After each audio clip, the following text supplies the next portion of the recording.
All right, schedule week. The Texans schedule will be released this week. There's one thing that we know for certain. There's a lot of uncertainties, and some might minimize what the schedule means when it's released, but I think it's a very, very significant thing. And I think that that's one thing that I can speak for them when it comes to what's going on at NRG. I think they would agree with that. Landry Locker, Cody Stoots with you. It is SNL.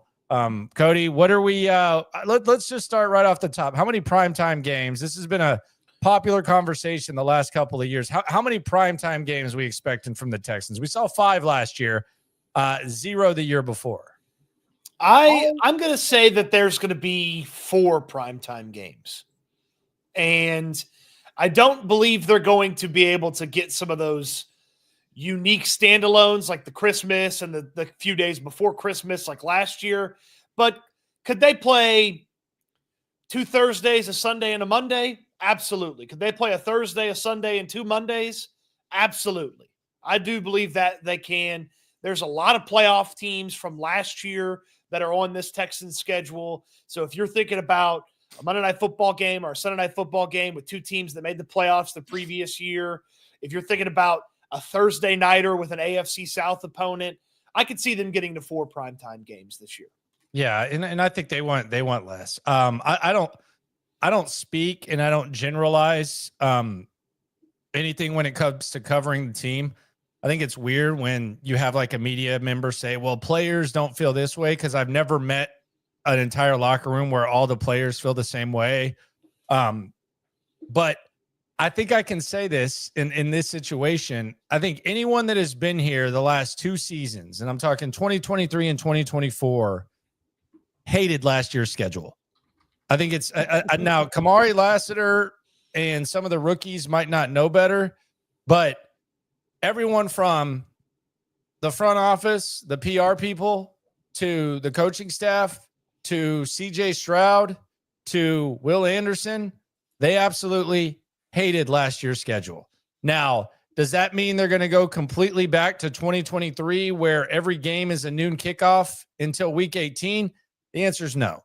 But they would probably prefer it to lean a little bit closer that way than what it was last year, because by about week 4 or 5, people didn't even know what day it was during the season. And you factor in the Hall of Fame game, which some will say, oh, that's just a preseason game. For them, it's actually more difficult than a regular season game for the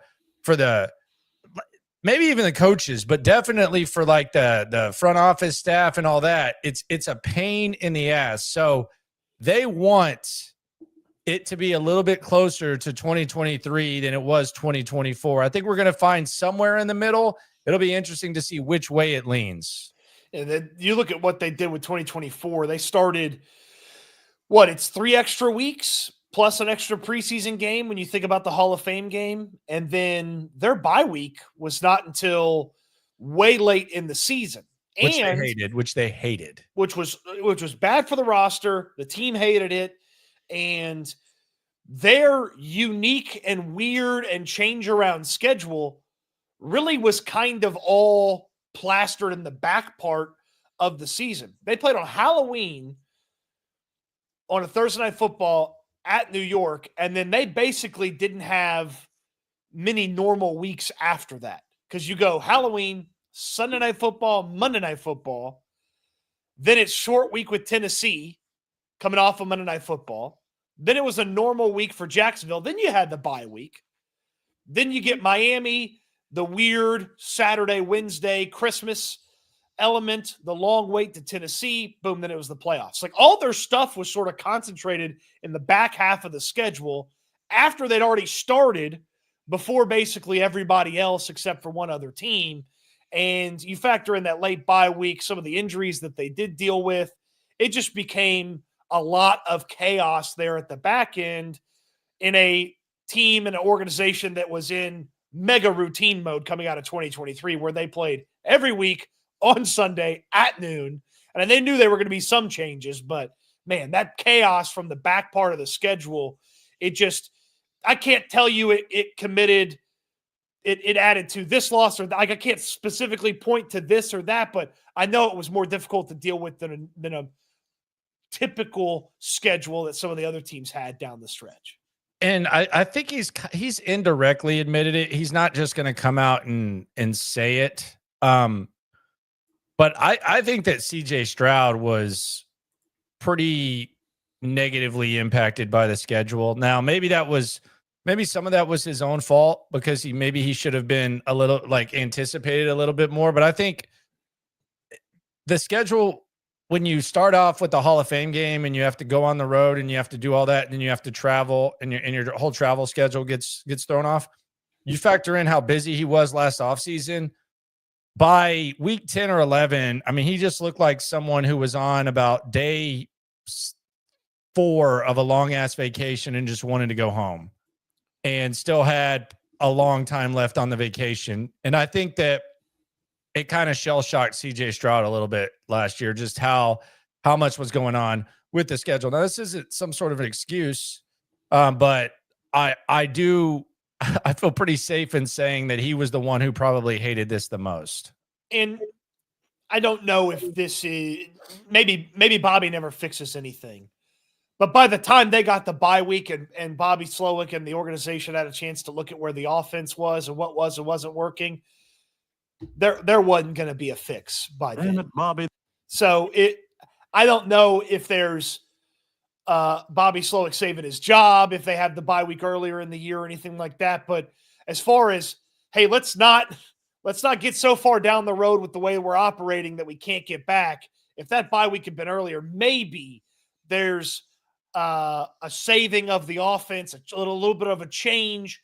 Or if the bye week happens earlier in the year, nothing gets fixed. Maybe Slowick gets fired and they could have got something going with the offense with a change in the offensive coordinator by the end of the year.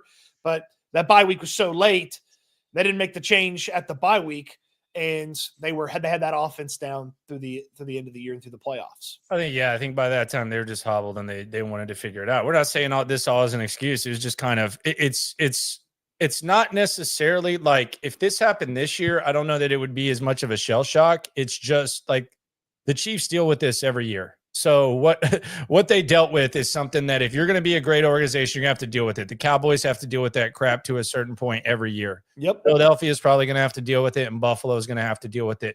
It's really just, it's almost like taking pre-cal and then all of a sudden you're taking trigonometry in the next school year. There's no buildup. When you go from literally every game at noon, on Sunday, and especially the core of these guys, Will Anderson and CJ Stroud, every game at noon, no threes, noon, until week 18 when you have a Saturday night primetime-ish game, a flex game, and then you go to Hall of Fame game, 5 primetime games, all that.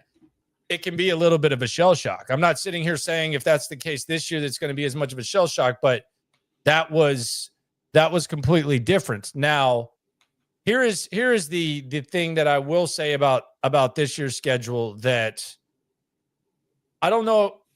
I don't think it's going to be as easy, and this is something that they've benefited from. So it's kind of a trade-off from what we just said.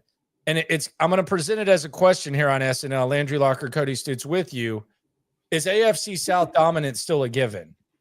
Because if you look at the Texans and what they've done in the AFC South and what their record is in the AFC South the last 2 seasons, they're 9-3 in the AFC South. They went 5-1 last year. They had the 1 loss to Tennessee. And the year before, they had 2 losses. They lost 1 to Jacksonville. And they lost the early one to Indianapolis. So you're 9-3 in the AFC South. Outside of the AFC South, and I don't know how rare this is, but you're a 500 team, whether you want to count playoff games or not. If you don't want to count playoff games, you're 11-11 against teams outside of the AFC South. If you want to count playoff games, then they're 13-13 against teams outside of the AFC South. So they've been able to kind of rough up this division. The question is now, as these opponents, and we'll take a close look at these opponents, has the AFC South gotten better? Just on the outside, not whether the Texans have gotten better, because that's debatable depending on who you ask. But is AFC South dominance going to be something that's a little bit more difficult for D'Amico Ryans and company? I think it's a very relevant question when we're talking about scheduling, because that's the only constant you have. And the one constant has been, for the most part, they've taken advantage of it. I would tell you that 4-2 is far more likely than 5-1 when it comes to the division this year, just by virtue of the Jaguars feel like a little bit of a better team. Tennessee should be better with the amount of money they've spent and the talent that they've been able to add through the draft. And I like the Indianapolis Colts situation outside of QB. They have a pretty good coach that maybe could, gimmick them together a good enough game on a game day to beat the Houston Texans. So like 5-1 last year against the division, probably should have been 6-0. Shouldn't have dropped that game to Tennessee. But 4-2 is far more realistic. And when you look at the NFL, it's really hard to go 5-1 in your division. Not saying it's impossible, because a lot of teams did it last year, but I feel like 4-2 is far more likely for a divisional record than 5-1, just because the familiarity that organizations have with each other, and you get caught sometimes. They got caught once. The Jackson Colts have gotten better. Like, I don't know whether the Titans have or not, but I think the Jags and Colts have gotten better. Well, I would say this: that if the Titans didn't get better, then fold the franchise, because they spent a gazillion dollars in free agency, and they had the number 1 overall pick, and they made some other draft picks that were near the top of rounds. So if they didn't get better, fire everybody associated with it. All right.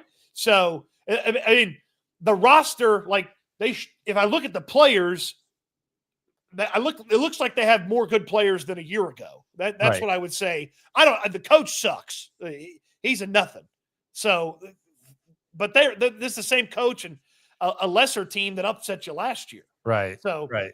I would say 4-2 is more likely. And a lot of teams go 4-2 in their. Baltimore's 4-2 in their division last year. Now that's a tougher division. The reality of it is, we'll get to the reality of it in a sec. First, let's go to the soup. You ain't never Swarm. HDAV Traveler, a.k.a. Austin Jack. Afternoon to you, mi amigo.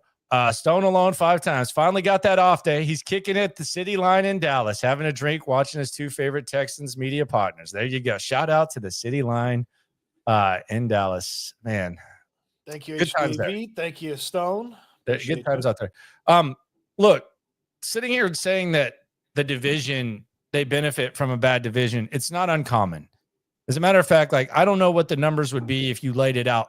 New England made a living out of this. They were able to flip the switch a lot of times as a result of a bad AFC East. I'm just saying, is it going to be a little bit more difficult, especially given what the schedule will look like? And let me ask it to you this way, though. Would you feel comfortable that 10 wins the AFC South? Yeah, I mean, I think in most cases 10 or 11. So if you win 4 division games, then you're setting yourself up to where you can go 6-5, 6 and 7 outside. So okay. If you win 4 division games, then you can go 6. You can win 6 and have a 6-7 record. You know what I'm trying to say. Yeah. But yeah, that's. I mean, in most situations, at least half, maybe over half of your wins are in the division. Is what I'm trying to say. The 16 and 17 still gets me when I'm trying to do these types of math. But yeah, If it's an 8-8 league, Landry. Well, no, it's not, Bill O'Brien. Yeah, it's tough now. Tough now. But yeah, that's all I'm saying. Like, if you go 4-2, then you can. Yeah, if you look at it this way, they went 5-1 in the division last year. If you think they're going to go 4-2, well, then they need to flip one of those non-division losses from last year to a non-division win this year. That's the way it would look at it. Now let's dive into these. Let's dive into these games, and let's start at home at NRG.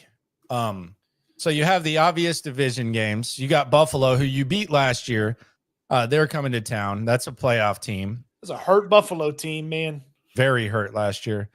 Then you got Denver, They're in your tier right now, whether you want to admit it or not. They're kind of in the same tier as the Texans. So you have that.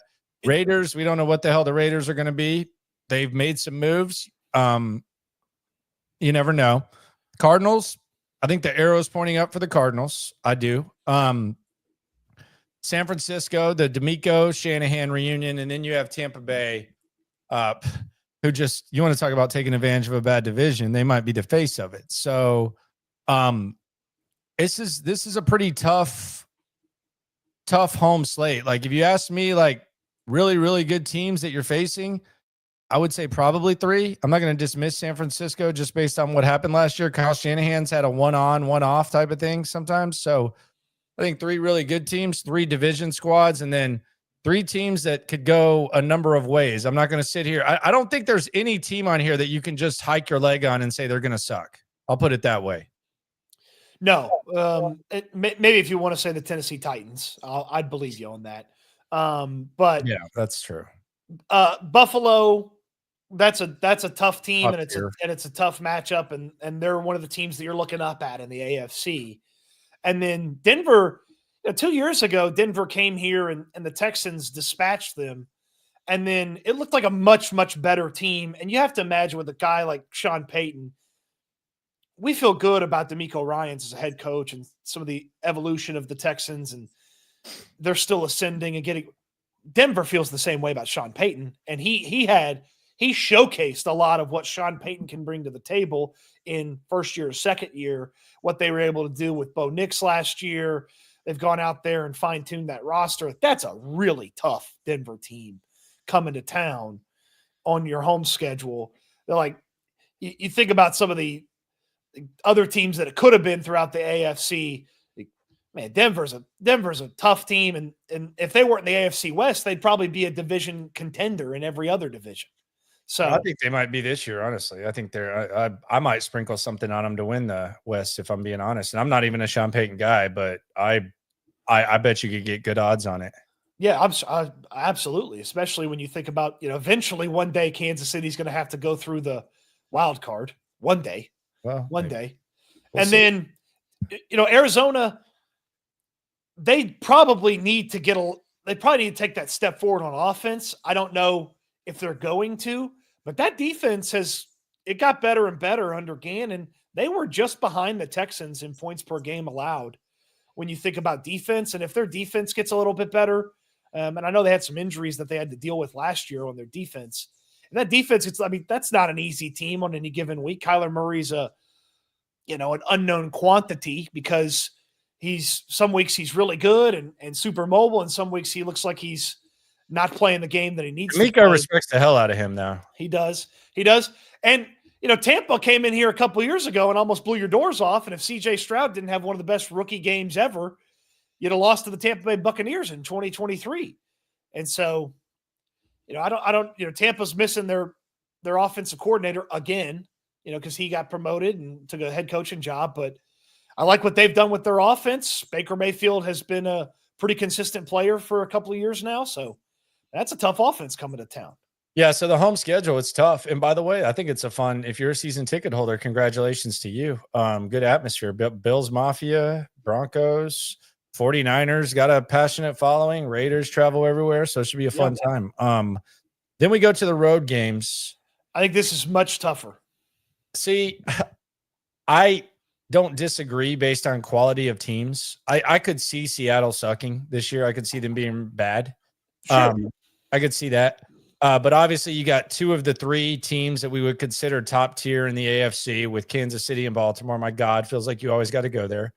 You got the Chargers who are in your tier. You beat their ass in the playoffs last year, but they're trying to improve things on offense. So that kind of speaks for it. So I would say probably 3 of those 6, 7 top teams in the AFC, you have to go to their place. Is that fair? Yeah, I would. I believe that's absolutely fair. I mean, And two likely, as we sit here now, 2 likely division winners that you may need a head-to-head victory if you want to make sure stuff's coming to your place in the playoffs. KC and Baltimore, they're the favorites to win their divisions. So you may need a head-to-head victory against them to make sure that things are going through Houston and not having to go to Kansas City or going to Baltimore. Yeah, so you got two teams that beat you twice last year. No, Baltimore beat you once, but they beat you the year before. They beat you twice. So you're 0-3 against Baltimore. You're 0-2 against Kansas City. Then you got the Chargers, Rams. Who knows what they're going to be? Don't anticipate them being terrible. And then you have the Seahawks. Now, the one thing I will say, I don't think you have to worry about hostile crowds in LA. So like home atmosphere or anything like that. Like I think you're good there. Yeah. You might be able to actually dent a nice chunk into that depending on how the Texans travel. So there's that. So yeah, it's tough road games. For the most part, the schedule's similar around the division, but yeah, this is tough. Outside of the divisional matchups, you got 5 games. 4 of them were playoff teams. 3 of them won their division. And the team that wasn't a playoff team, they won 10 games. Now, Seattle had an overhaul. They changed quarterbacks. They traded away a star wide receiver. So it's not that type of the same team. But it's a tougher place to play than some of the other places. You got to go there. This crew hasn't been there like this. D'Amico's been there with San Francisco, but it's not a place that a lot of these guys on offense have gone before. So I thought the road, when you look at the road teams and where you got to go to freaking Kansas City again. You got to go to Baltimore. Like, I just felt like the road side was just much more difficult than the home side. Yeah, and as far as you always look at 2 things when you're like comparing opponents, you look at the coach and the quarterback. On the road, you have 2 new quarterbacks, 3 really, because Daniel Jones. So you have Daniel Jones, you have Cam Ward, and that's going to be the same at home. And then you have Sam Bradford. So you have 3 new, and then Sam Darnold. I said Bradford. Good God. No disrespect. So yeah, you have 3 new quarterbacks. Home games, you have 1, 2, 3 new quarterbacks in the division, but the only different one is Geno Smith. So a lot of stability at the quarterback position in large part as well, which is what kind of brings me to this. Like, because a lot of times when you talk about the schedule, you'll have the asshole that will say, well, they already knew. I don't know why this is a big deal. They already knew who they were playing. Well, you can get certain opponents at the right time. And I think for the most part, like one of the things that I believe is whether it's a quarterback in a new system, whether it's a new quarterback, I think you want to get them earlier. Typically, like just that's what I would say. Like if I were the Tennessee Titans, like if this were a Tennessee Titans podcast and we were talking about the Texans, I would want to play them week 1 because CJ Stroud's never run the system. And you would want to play the Texans early. No, the Titans don't want to play the Texans early. The Titans don't want to play anyone, but I'm just using an example. But like as far as in this situation, you want to face, Seattle early. You want to face maybe Jacksonville early just because Trevor Lawrence is coming off the shoulder injury. You want to face probably Geno Smith early. And that's really kind of the philosophy that I live by is you always want to get those teams early. Now, I will say this, and I always find this a little bit funny.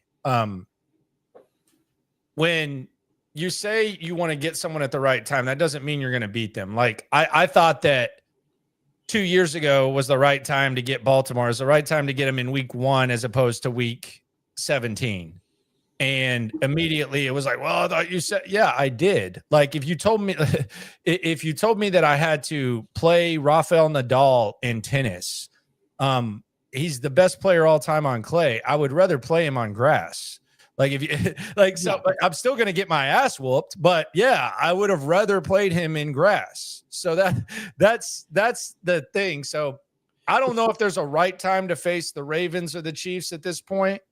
If you're the Texans, but I would probably lean towards warm if we were going to talk about that. So if you're talking about the Ravens and the Chiefs and having to go there, I would say that you want them probably before November, or the earlier the better would be having to travel there. So that would be my thing. And then let's be honest, if it's December and you're going to LA to face the Rams or the Chargers, awesome.